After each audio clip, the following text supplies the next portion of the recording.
Good evening, everybody, and thanks for coming to AEI this evening. My name is Robert Doar, and I'm the president of the American Enterprise Institute, and I'm very happy to have you all here tonight to welcome a great friend to AEI and a great friend to the country, Joe Ricketts, who's written a wonderful book, The Harder You Work, The Luckier You Get. And we're going to talk about the book, but a little introduction about Joe. Joe started Ameritrade, founded Ameritrade, built Ameritrade into one of America's great companies that brought low-cost investing to Americans who were sort of locked out or left out of the ability to get into the market, which is a great service to his country. He's also, it wasn't so easy. If you read the book, it didn't happen overnight. It wasn't built on a single idea. It was built on, more than anything else, I think, work, hard work, day in and day out, and persistence. And the great part about this book, unlike some other books that you might read, is that it's really told from the personal perspective. You meet and get to know a lot of wonderful and interesting and quirky and hardworking characters that have been around Joe's business and his family. And I really enjoyed it, so I recommend it enthusiastically. One of the most compelling characters or descriptions in the book is when you talk about your mother's parents, as I think this is right, and then it gives an idea of where you started and where are you from and who are your people. Could you give us a little sense of that? Sure. I'll back up one generation from that. My great-great-great-grandfather was a young man in Germany, and he did not want to be drafted into the Prussian army. He wanted to get out of Germany and come to the United States, but his mother had to sign the papers for him to do that. His father had passed away, and she would not sign the papers. So she fixed a noon meal for him every Sunday. And one day he just didn't show up. He had smuggled himself out of Germany into the United States, and it broke her heart. She put that plate of food on the mantle.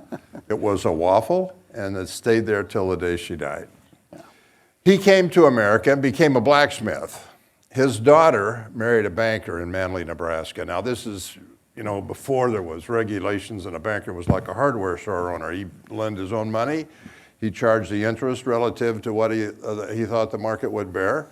And so because of her and the fact that her husband was a banker, they wanted to leave a farm to each kid. So my grandfather was the oldest, and they bought the farm for him. So he was the first one that had a farm. And as soon as he got a little bit of equity, let me put this, in the 1920s, farming was good. Yeah. They were making a lot of money. And when they got a little bit of equity in that first one, they mortgaged that to buy the second. And as soon as they got a little bit of equity in both of those, they bought the third, and so on, until they got about 8 farms for, I think, 12 kids. And then the Depression came. And he lost everything. Mainly he lost it because he bought an animal that was sick. Now he wanted to be a cattle farmer, feed cows. And he bought a bull, a prize bull, that everybody was really kind of in admiration of. It was a big, choice type of animal. So they had a fair on the farm where everybody came, all the neighbors came, and they put out all the tables, loaded them up with food, and they would play games that they would make up. And one of the games was the men betting on how many eggs you could put on the back of that bull without having them fall off. So they had a great time. He was very proud. On the side of his barn, it said Clarence Earhart and Sons, and that bull had a disease. I forget what it is, tuberculosis or hoof and mouth, but it was before science knew how to take care of the disease. So once the bull was diagnosed, the state took over and came in and destroyed his whole herd so that the disease would not spread to the neighborhood. Obviously now he doesn't have any animals to sell when it's ready to go to market, so he cannot pay the loan at the bank. So he loses everything. In fact, the whole family does. In fact, that pyramid of debt all collapses. So now here's a man in Manly, Nebraska, a small town, where he is one of the prominent citizens. In the Catholic Church in the area, the people that gave the most money got the front pew. His family always had the front pew. Now he has to move to Nebraska City to go to work in the packing house. They are poor, no welfare. This is the 1930s. They move into a house with dirt floors. So they had come down, in their mind, they were a pinnacle of success in Manly, Nebraska. They came way down. In fact, he had a nervous breakdown. The rest of his life, he just sat in a rocking chair and stared out the window. So his kids had to go to work to support the family. And as I was growing up, my mother would tell me these stories. Yeah, this is your Mother's father. Mother. Yeah, that's right. So my mother was part of that family that moved off the farm and were somebody in the neighborhood to nobody in the neighborhood. So it was really a wrenching thing to have to her in every way. So she was always very aware of who she was in the community and how hard you had to work to earn a position of respect, and you had to earn your own place. And so she was always telling me these stories and giving me advice. And so those are the things that I remember that invoked me to think, you have to work hard to get ahead. The aspect of who you are in the community is important. Nebraska City is not a big town. It was a big town compared to Manly, but there were 6,000 people, and it was a farming community. Yeah. And my mother always wanted to be somebody respectful in the community. So when I went out in the town as a young man, young boy, I was always aware that everybody in the neighborhood knew who I was, and if I did something bad, they were going to call my mother. And I didn't want that. And so I took that responsibility seriously. And as I went forward in life, I didn't realize how important really that was. But I learned from my mother that you're going to have to work hard to get ahead. They always encouraged me to work. They never encouraged me to take up sports. They didn't stop me from taking up sports, but I didn't want to take up sports. But I always enjoyed working and going into the Well, bank. the book tells a story. You worked all the time. I mean, that's worked all the time. all that you ever did. Work is fun. I'm 78. I'm still working 40 to 60 hours a week. You married Marlene fairly young. Yeah. And you started having kids fairly young. Yeah. I think you had to leave school for a while. I did. And struggle, and then you got an opportunity to go back to get your education. And I mean, it's a remarkable story. You read these sort of books about people that make a great fortune, and you get to the fortune very fast with a lot of those books. But in this book, you go through a lot of turmoil, a lot of struggle. It's really a remarkable story. And one of the things that you learned, and now we're going to talk about the business a little bit, you were a broker.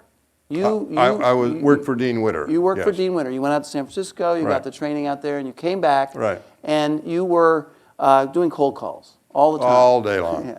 And then you had a kind of an epiphany between making cold calls and getting calls. Correct. Tell us a little bit about that, because that's the beginning of Ameritrade. Of the idea to start what is called today a discount broker. At that time, when they started, it was negotiated commissions. But the way it kind of evolved was that, I was really happy to have a commission job that was as close to having your own business as I could possibly have, because I didn't have any capital. But it was right at the top of a market. The late 1960s was the end of a long bull market. For the next 5 years, it went down and we starved. All my friends and I that started with the company went back after supper and we cold called all day long. We knew the numbers. You call 100 people, you're going to get 5 prospects. Out of 5 prospects, you're going to get 1 account. If you guys have ever had a salesman job, you know how that goes. So we worked all the time, and I barely just made enough money to support my family. Now, 1975 is coming up, and the government says we have to go to negotiated commissions. So I'm going to have to call my client and give them a good idea, and after they say, I'll take it, they're going to talk to me about what I'm going to charge them. Not a good environment, not a good deal. So I was talking to my friend, Bob Perlman, and he was an associate. He was a mentor. He was somebody I loved, and he was teaching me. He was older. He was a retired businessman that went to work for Dean Witter and Company. And so we thought, it'd sure be nice to have one of these negotiated businesses, but of course we didn't know anything about the brokerage business.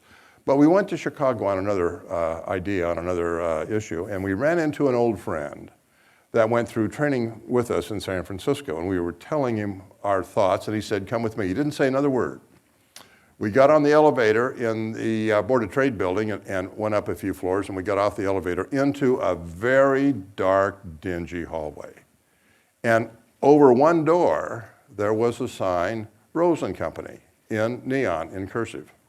And he opened the door, and we walked in. And the room was small. There were 3 people in there answering the phone as fast as they could. And they were taking orders from clients. They didn't have to call the client called them. Yeah. Heaven. They didn't have to sell a company. They didn't have to give a sales pitch. They just wrote a ticket. I said, that's as close as heaven as you can possibly get. If you can make your income offset your cost, you're going to make a lot of money. So Bob and I drove back to Omaha talking about how we would get into the business, because we had no idea. We were salesmen. I mean, we didn't know how to clear. We didn't know how to process. And so we went into the Omaha National Bank trust department and said to the trust officer, we'd like to start a brokerage firm. Will you clear our trades? Now, it's a trust department. They have securities. We thought they could clear our trades. They said, we don't have any idea what you're talking about. We said, oh, we don't either. We don't know what we're doing. So the trust department told us to go across the street and talk to a little brokerage firm that was about ready to shut their doors. And if Bob and I had started, taking 2 years to get all the registrations and the license, and they already had them. So we made arrangements to start our discount brokerage with them, and that's how we got started. So the other aspect of that start is that you were taking on the big guys. You were taking on vested interests, people that were concerned that you're cutting into their business. And they disparaged you, called the kind of business you were in discount brokers. Right. And you ran into a little trouble, maybe that was motivated by. And so tell the story of your first encounter with the SEC. We were David up against Goliath. But that is really kind of exciting. It's stimulating. It really makes you want to work hard. That's how AEI scholars talk about regulation all the time. The guy that was in charge of our books and records was experienced, but he had never experienced options. And about this time, mid-1970s, options were becoming a big thing, and the Chicago Board of Options Exchange was just getting started. So Bob and I knew about options, and so we traded options with our customers. But he was in charge of the books, and he kept the books on options the same way he kept it on stocks, which is a no-no. You don't do it that way. You do it in a different way, which has an effect on your net capital, which you have to keep in good shape in order to keep your license. So we had a violation, and our neighborhood regulator, the Kansas City office, fined us $1,000. Well, that was big money, guys, gals. It was huge. So we fought among ourselves because it was his fault. But then we decided, all right, bygones are bygones. We'll forget about it and go forward. And we did. Well, the idiot did not change his habits. So he was continuing to keep books on options the same way he had before we got the fine. Crazy. So now the SEC comes in.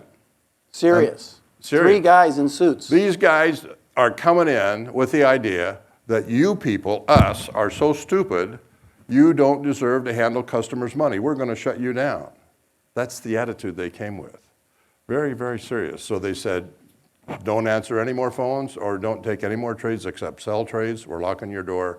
You have to get your books and records up to date and get things in fine shape. And that's not the end of it. When you're done with that, then we've got to go to you have to go to court. Yeah. So we go to White Lip, Simon & Powers, a very prestigious law firm in Omaha. And my 2 partners, all of my partners were older than I. 2 of the partners had used this firm in the past, and it was very well respected. And the guy that we talked to was a partner. Lou Lip was his name, a short guy. And he had a huge desk, and he came about here on his desk, and he's looking across at all 4 of us out in front of him. And he's the managing partner. He's running the firm. That's right. And so he said, hey, you know, guys, the SEC has the full power of its taxing authority against all citizens, and they have unlimited money to fight you. Do you guys have the wherewithal to fight them? So my 3 partners just went down the line and said, no, we're gonna give. And it got to me. Now, folks, this is all my money, all the money in the world I have. The other partners had their own. They were independently wealthy. Yeah. They had already made their money. But this is everything you got. This is everything I have. And so without even asking me, Lou Lip says, okay, we'll make arrangements to shut the business down. And I said, whoa, wait a minute. I own 25% of this business. I don't think you can do that without me. And he didn't say a word. He threw his pencil down on his desk. He got up and he walked out. When he came back a few minutes later, he brought a young attorney. Tim McReynolds was his name. Tim had been out of law school all of about 3 months. And he was a brand new employee. And so Lou Lip said, if anybody's going to do this, it's going to be Tim. So I took Tim out for supper, fed him a couple bottles of wine, told him our story, and he said that we probably should not be shut down because we were doing a benefit for society. Well, And what he said was the SEC's objective is to protect the customer. correct. And you have made it, your guys have made a mistake that might have hurt the customer, but your overall service is going to do more for customers than any of these little infractions are going to hurt them. Right. And then he made that argument up in Chicago. Did you go? We went to Denver, but before that, the next day, Yeah. Lou Lip walks into Tim McReynolds, Yes. and he says to Tim, I hear you've been giving advice adverse to my advice. Now, if you're a young attorney, been there all of a couple months, and you're talking to the lead partner in the firm, that's a no-no in a big way. And Tim said, yeah. And he said, well, we're having a board of directors meeting. Come with me right now and defend yourself. So they went into the board meeting. Tim gave the argument that you just gave, and he walked out of that meeting with the opportunity to defend me. Yeah, and so we went through the process of which we had to go to court in Denver, where the office of the SEC was. So now we walk into the courtroom. There is nobody in the courtroom except the 4 examiners. So I said to Tim, I said, where's the jury? Where's the newspapers? Where is it like I see in the movies? And he said, oh, Joe, this is an administrative law judge that's going to settle this. I said, a judge, not a jury? He said, yes. I said, tell me about this judge. He said, well, he's a former SEC examiner. I said, oh, God, we're dead.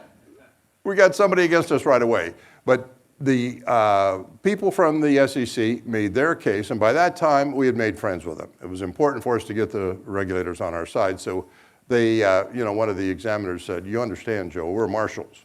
You broke the law, we're sent in to take care of you. There's nothing personal about this. So they made their argument. My attorney, Tim McReynolds, stands up and says, we agree with everything they said. Got the law judge off guard. So then Tim gave the pitch that you just gave, and the administrative law judge decided to give us some punishment and not put us out of business. So we took the punishment and we stayed in business. Yeah, and you had we're not going to get into the details of your partner, Bob, because he didn't like to admit fault ever. And you had to step up and say, look, I'm willing to take this and even carry a bigger burden than I really should in order to keep the business going. But let's just talk about partners. So Yeah. people make partners and they start businesses, and you ran into issues with your partners about expectations and goals. Yeah. Could you just tell a little bit about the difference in a business between people that are wanting to build something very large and people that just want to settle for a small business that pays their bills? Is that a way to put it? That's a way to put it. It was heart-wrenching for me to have the disagreement with my mentor, Bob Perlman. But I don't think it's a lot of different than a lot of businesses. I think a lot of people decide to go into a venture together and find out after they get so far they're going different directions. But Bob was happy to just keep the size of the business the way that it was, and I saw an opportunity of a lifetime. I thought this could really be something big, and we can't wait 5 or 10 years. It'll be gone. We have to do it now. So Bob would not take any of the punishment the judge gave. And so Tim, being the creative guy that he is, said to the judge, do you care who takes the punishment? Yeah. Judge said, no, they have to take this punishment. I don't care who gets it. So Tim says, Joe Ricketts will take all of the punishment. So I took all the punishment. Bob got no punishment. But we kept our business open, and we kept it growing. And just before we leave the SEC, you're in a complicated business involving customers and money and people that aren't always going to tell the truth.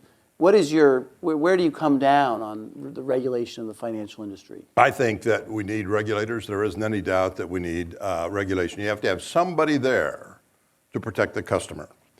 But you shouldn't go so far as to really stop innovation. and stop new businesses from getting started. And so having that balance is critically important. And that's where the SEC was finding that balance in 1975, because they're the ones, plus the Justice Department and Congress, that was telling the industry, you got to get rid of these fixed commissions. It's against antitrust laws. So in the book, there's a lot of wonderful women characters. A lot of people that work for you who really did a lot of great work in building the company. The Carol person, I think there's someone named Kathy. Yeah. And of course your wife, Marlene, who worked with you. Right. And I'm just curious, the way you tell the story, there was just an amazing partnership and camaraderie between really hardworking people. Do you think the workplace has changed? Could you build a company like that, or have those kinds of relationships with your employees now? Or am I making too much of that? I think it's human nature. I think you could. Yeah. I think it'd be the same. We knew we were doing something innovative and different, and that we were David against Goliath, and it was fun to be in that struggle. So everybody kind of caught on to it. I asked my wife to come and help, and she didn't want to. She was a school teacher and a mother, and she did not want to change her life whatsoever. So finally, I got her convinced, and she said, Joe, I'm going to do that, but I don't want to. But after she'd been with us for a while, she enjoyed it. So she's the one that really took off the rough edges that I had and made people feel good. Like she baked them a birthday cake for their birthdays and always put a funny decoration on it. And so people started thinking of us more as an extended family rather than just someplace where they had to come to work. They look forward to coming to work, and they look forward to the challenges that we had every day to get our trades made, our processing done, and before we locked the doors and went home. But also, as the business grew and grew and grew, people's abilities or energy or exhaustion, not everyone could stick around. Not everybody could stick around. I know we wore some people out. Some of the people that came to work for us were very young. And back in the 70s, there was a lot of talk about the Social Security going broke. So in my mind, I was thinking, if these young people work for us their whole life, and they're not going to have any Social Security, I'd better make sure we have a profit-sharing plan or something for them when they retire. So we put in a profit-sharing plan that only owned our stock. And I was the only market. So I put a price on it of 3 times book. And so the people that stayed with us till we went public became millionaires. But Carol Jepson, one of the people that was so critical to make the business grow, got burnt out before that. So she got paid for her stock at 3 times book. She got a nice chunk of dough, but it wasn't a lot. And so it makes me sorry that somebody that was so instrumental in helping the business to grow and helping the business succeed really didn't get to cash in. And I've told her that. She said, hey, I don't have any reservations. So she's quite happy. So one other transformation in the industry took place when you, and this you'll have to explain because it was hard for me to follow exactly. You were getting into partnerships with banks, I think, and you got a no action letter that allowed you to do something that everybody else in the industry thought wasn't allowed.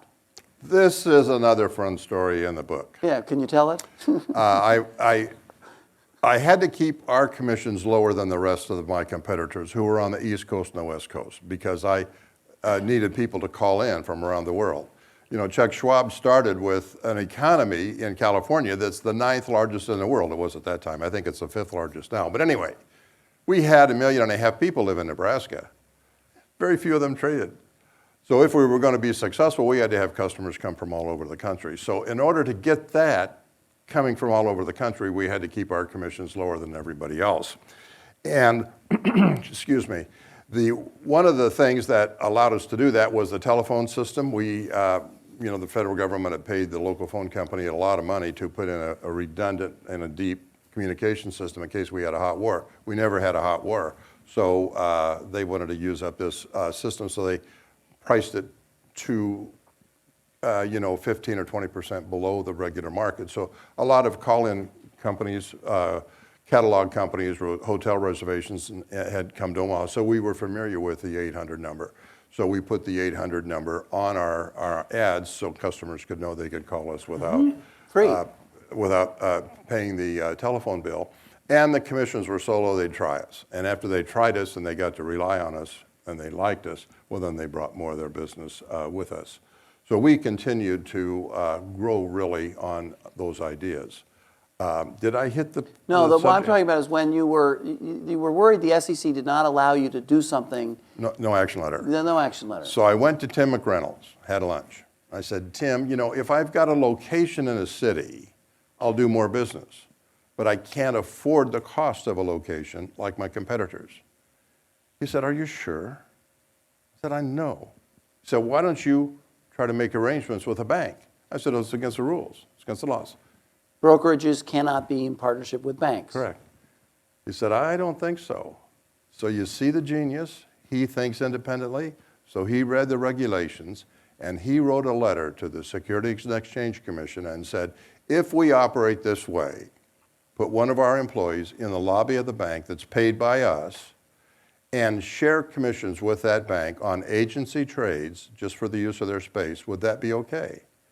And the SEC wrote back and said, if you do it this way, we will take no action. It's called a no action letter. So here is this young guy that changed the whole industry, because once word got out that we had one, gee, everybody wanted to have one.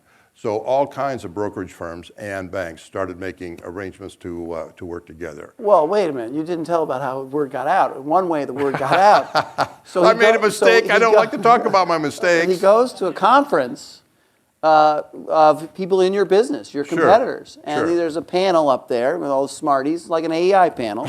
And their AEI panel says, well, this issue comes up. And the AEI panel people say, you can't do that. That's not allowed. And of course, everybody in the audience nods their head because you go to conferences to learn things. And Joe gets up in an action against his interests, says, oh no, I have a no action letter and you can get one too, in effect. That's right, exactly. And they all go running out and try to About replicate 7 what you're guys doing. got up and ran out of the room right away to call their attorney to see that if they could pursue it. And they did. So it started a new trend in the industry. That was a result of the work of a young attorney that really was independent thinking and was very ingenious. And so it was really kind of a fun time.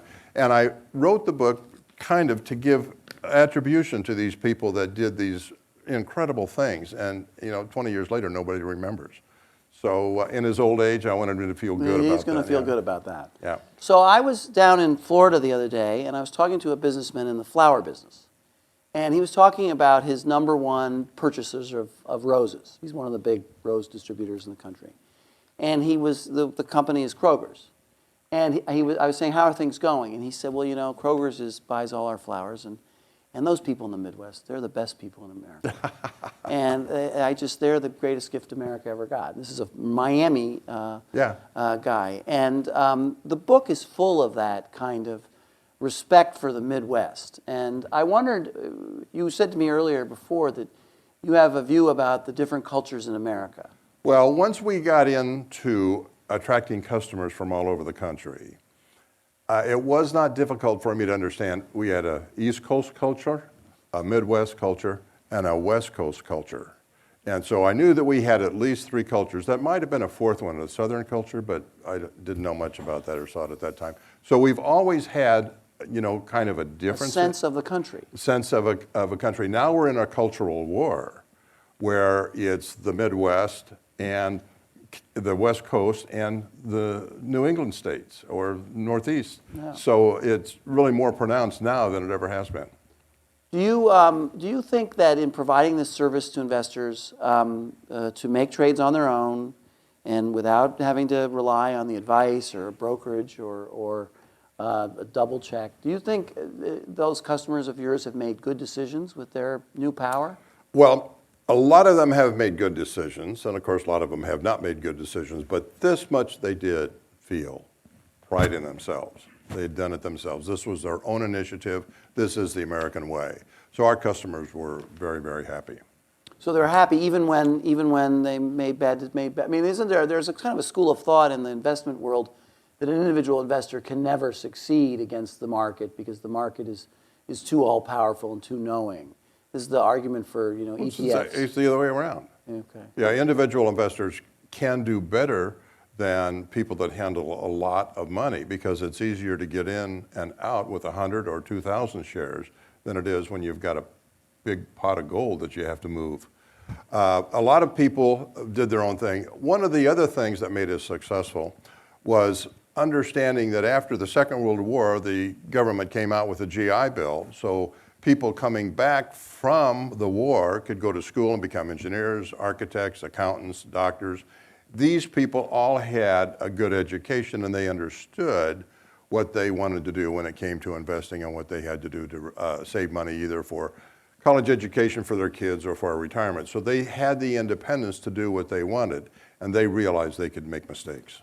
This is not in the book, and I know I'm not trying to play gotcha, but it is a question that an AI scholar might ask, and that is, what is the average net worth of an Ameritrade customer, or was in your, or average income? I have to say I don't know. I don't know that we would have an average. I know that when I was CEO, which was 20 years ago, we had all kinds of customers. And we recognized the ones that traded, a couple thousand shares versus the ones that traded 100 shares. But we never did look at our customer base. I didn't. You have different demographics in society, and those different demographics will come to you with different amounts of money and will come to you with different attitudes about what they want to do. So a commonality was not something I thought would ever be something that we would be able to make money from. Two more questions. The market now, you've observed the market. Maybe you're not paying as much attention to the business community or the stock market in the United States, but what do you think is the world, what would be your advice to investors now, given the apparently very high valuations and the... Bob, I made my living on not giving advice. Yeah, there you go. Okay. So. But I think all of us know that the economy and the stock market goes through ups and downs. And if you try to pick those ups and downs, you will never pick them. I can tell you that from a life's work, that'll never happen. I think that you want to buy a stock that you like, that's got good fundamentals, and stay with it for as long as you can. Now, there will be a time when the stock market is too high. But I got to tell you, folks, I'm 78, I'm still working, I enjoy myself working, and this economy is the hottest economy I've ever worked in. So I can't say we're at the top. Or maybe anywhere close. But somewhere there will be a top, and somewhere it will be close. So I always like to make sure people get to say the thing they wanted to say. What's the most important thing about this book or your story that you want people to know? Make mistakes. And in fact, You made a lot of mistakes. I made a lot of mistakes. I used to tell the people that worked in our clearing department, if I'm right 51% of the time, we're going to be okay, as long as we catch the mistakes early. But later, after more experience, I realized I only have to be right 2 or 5% of the time if you're right with big decisions. And all the things that you're wrong at, learn quickly and get rid of them. So you need to make mistakes, and you have to have a feeling of self-worth in making mistakes. A lot of times, recently I've told people, don't go to college. Go start a business. You'll learn more out of having your own business when you make mistakes than you'll probably ever learn in college. Now, that's an overstatement, as you guys can well be aware of. But that's kind of the attitude I have. Do something, and don't be afraid to make a mistake or to lose. Just make sure you don't do the same thing twice. You know what I think is the best lesson in the book is that give credit to the people that work for you who work so hard. The book is full of tributes to the people that were part of his company. Yeah. It's not really about him as much as it is about your family and your coworkers. Thank you. And that is the lesson that I took from it. So I'm going to stop now and ask for questions from the crowd to Joe Ricketts. I see we've got a couple of esteemed people here. Chris DeMuth is here. Yes. By the way, a couple things. We are honored to have... Bob Burnett is here someplace? Bob Barnett was here. The former president of AEI, Chris DeMuth, is here. We're very pleased and honored to have him here. Are you raising your hand? I can't tell. No, he was telling me don't say it. Bring a mic to him. Chris, first question. Joe, many people who have done well in life say, I was lucky. And what I like about this book is luck plays a role, but this is a story of hard work. It's not a book of bragging, but it's a book about hard work, persistence, learning from mistakes, and building something with lots and lots of people. But it also, if you read the book, this also comes from someplace. I mean, you came from a culture, from a family that promoted hard work. You learned this as a very young man. The question is whether in America today we have the cultural foundations where people have this zeal to work very, very hard. If we went to Nebraska City today, where you learned some of your first lessons, would we find a culture of hard work, of family, faith, community, the sort of milieu that you came out of? Is that still there? I mean, it's the cultural basis of the free enterprise system that I see in this book. And the question is, do we still have that? That's more important than government regulation. I would like to say it this way, Chris. I don't know about the culture, but I can tell you in the businesses that I run right now, when I've got a star, that is the person who wants to work and the person who stays late and the person that gets stuff done, I recognize them and I understand these people are stars. I want them to stay.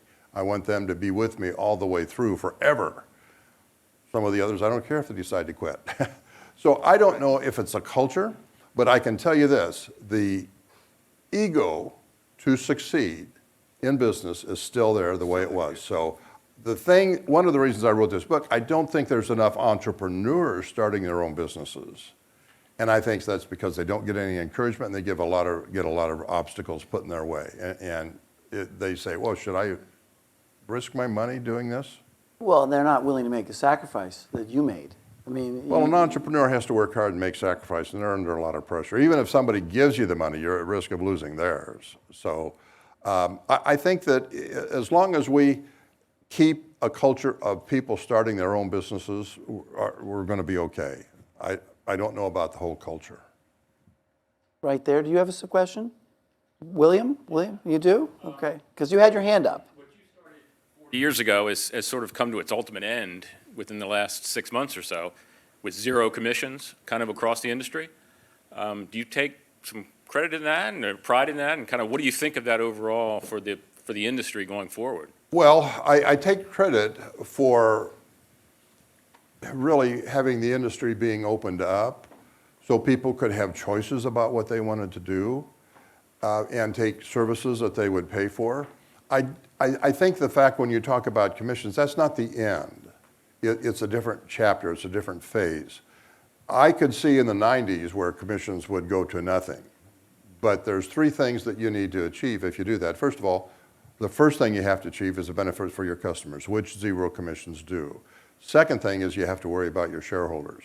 Zero commissions did not help shareholders. Third thing, and the most important is this now going to cause the stock market to be thought as a big gamble? Are we going to be regarded as something similar to Las Vegas? And that hasn't played out yet. So the utility of charging no commissions versus $5 on a $20,000 investment is nil. So if I'd had it my way, and I haven't been CEO for 20 years, it would have been done in stages. But now that it's here, now that it's done, I think what's going to happen is going to be a benefit to the individual investor because the brokerage firms now are going to be forced to create services for different demographics that fit their model and their lifestyle, and they'll be able to charge for it. Okay. Another question? There's one back in the corner. There was? We made that scared person them bored. away. They left. Oh, they left. Well, we're going to have, oh, yes, right here. Thank you. Oh, we can do both, you and you. We'll do him, You'll then, yeah. Yeah. What type of business are you in now? Food business. I raise bison and I sell bison meat. And bison is very, very small industry. It's healthier meat, and I want to see it to become a very big industry. And he told me earlier he's not in the baseball business. His kids are in the baseball business. That's my kid's business. Thank you. Thanks so much for being here and your stewardship and contributions to AEI. Two questions. First is whether you have any samples with the bison, but the more substantive question is actually about technological change and how you see financial services changing, particularly with the advent of learning algorithms that are making it easier to give advice to investors and processing vast amounts of data. So curious how you think about that looking back in your career. I think that if you say you're going to make it automatic, so you're going to write algorithms that will tell you when to buy and sell? It could be, yeah, it could be buy and sell at this point, or it could be just processing data to make recommendations based on what trades have been successful. Whatever you figure out to put in your logarithm, somebody else is going to figure out how to take advantage of it. So as soon as you have it for 3 or 6 months, somebody's taking your clock and cleaning it. So you got to write another one. So the competition will always be there. So I don't look at it ever becoming automated. Automated with regard to processing, execution, and clearing of the trades, but not automated on what you should buy and sell. So we're going to have a little time for a reception. Mr. Ricketts has agreed to sign books, and we're giving the books away, which is awful kind of you. Thank you very much. You're quite welcome. And I hope you all will join me in thanking Joe for being here tonight. Thank you. Thanks a lot for coming, folks. Thank you. Certainly my pleasure. And you know, I used to be on the board here at AEI, long time ago. I don't think I had gray hair. You want to come back? You want to come back? Thanks, no.